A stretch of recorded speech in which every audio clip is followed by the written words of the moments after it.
Shalom, selamat pagi kepada Bapak, Ibu, dan Saudara sekalian.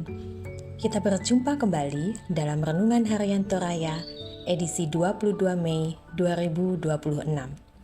Kiranya, melalui perenungan firman pagi ini, hati dan pikiran kita dapat diarahkan kembali kepada Tuhan, Sang Sumber Hikmat, dan pengharapan sejati kita.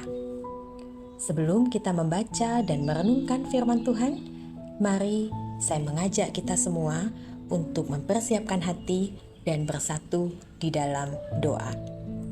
Mari kita berdoa. Tuhan Yesus yang baik, kami sungguh bersyukur atas hari baru yang Engkau berikan kepada kami. Saat ini Tuhan, kami datang dengan hati yang rindu mendengarkan firman-Mu. Bukalah hati dan pikiran kami, supaya kami memiliki tanah hati yang siap dibentuk oleh firman-Mu. Di dalam nama Tuhan Yesus kami berdoa dan mengucap syukur. Amin. Pembacaan firman Tuhan pada pagi ini diambil dari kitab Amsal 2 ayat pertama sampai ke-9. Mari kita bersama-sama membaca dan mendengarkan firman Tuhan. Hai anakku, jikalau engkau menerima perkataanku dan menyimpan perintahku di dalam hatimu, sehingga telingamu memperhatikan hikmat, dan engkau mencenderungkan hatimu kepada kepandaian. Ya, jikalau engkau berseru kepada pengertian dan menunjukkan suaramu kepada kepandaian. Jikalau engkau mencarinya seperti mencari perak, dan mengejarnya seperti mengejar harta terpendam, maka engkau akan memperoleh pengertian tentang takut akan Tuhan dan mendapat pengenalan akan Allah. Karena Tuhanlah yang memberikan hikmat, dari mulutnya datang pengetahuan dan kepandaian. Ia menyediakan pertolongan bagi orang yang jujur, menjadi perisai bagi orang yang tidak bercela lakunya, sambil menjaga jalan keadilan dan memelihara jalan orangnya yang setia. Maka engkau akan mengerti tentang kebenaran, keadilan, dan kejujuran, bahkan setiap jalan yang baik. Amin. Renungan kita pagi hari ini diberikan judul Hikmat dan Pengharapan. Kakinan Sia Kaparanwanan. Sebuah ungkapan mengatakan, hidup adalah perjuangan.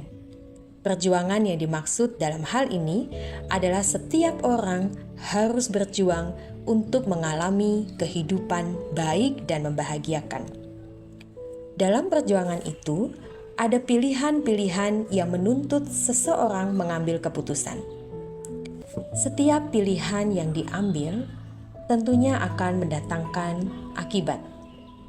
Seperti hukum tabur tuai, maka apa yang dipilih seseorang saat ini akan menentukan apa yang akan dialaminya di masa mendatang.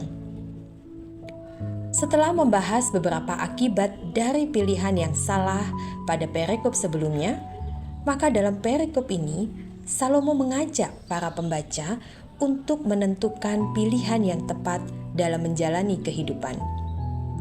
Pilihan yang dimaksudkan sangat jelas, yakni takut akan Tuhan.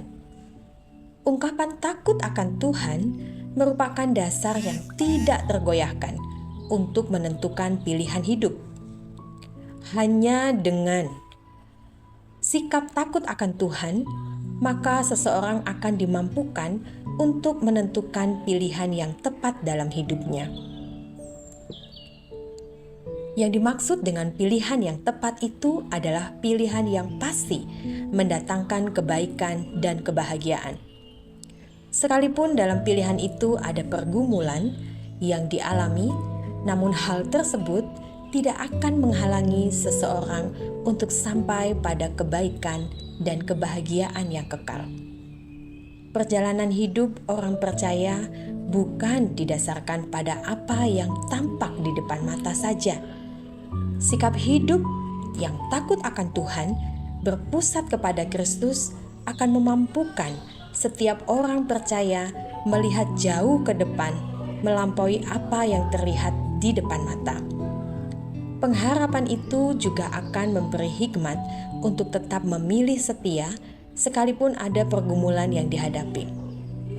Pergumulan tidak lagi dipandang sebagai penghalang, melainkan dilihat sebagai batu pijakan menuju kebahagiaan kekal.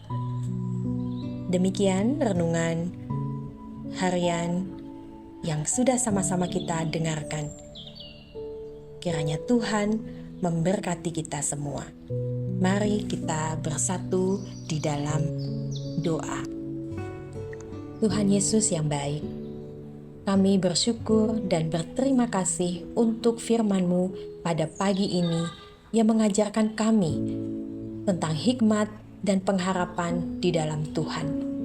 Tolong kami Tuhan, supaya kami hidup takut akan Engkau dan mampu memilih jalan yang benar di setiap langkah kehidupan kami. Biarlah firman yang kami dengar hari ini tetap tinggal di hati kami, dapat bertumbuh dan juga menjadi kekuatan di saat kami menghadapi pergumulan hidup. Ajarkan kami untuk tetap berharap dan setia kepada Engkau dalam segala keadaan yang kami jumpai. Saat ini Tuhan, kami juga menyerahkan untuk segala kegiatan kami di sepanjang hari ini, baik pekerjaan, studi, pelayanan, di dalam perjalanan, serta keluarga kami mau serahkan ke dalam tangan Tuhan. Kiranya Engkau menyertai dan memimpin kami sepanjang hari ini, sehingga melalui hidup kami, nama Tuhan dipermuliakan. Di dalam nama Tuhan Yesus Kristus kami berdoa dan mengucap syukur. Amin. Terima kasih Bapak dan Ibu. Sampai jumpa pada Renungan Harian Toraya pada edisi selanjutnya. Tuhan memberkati.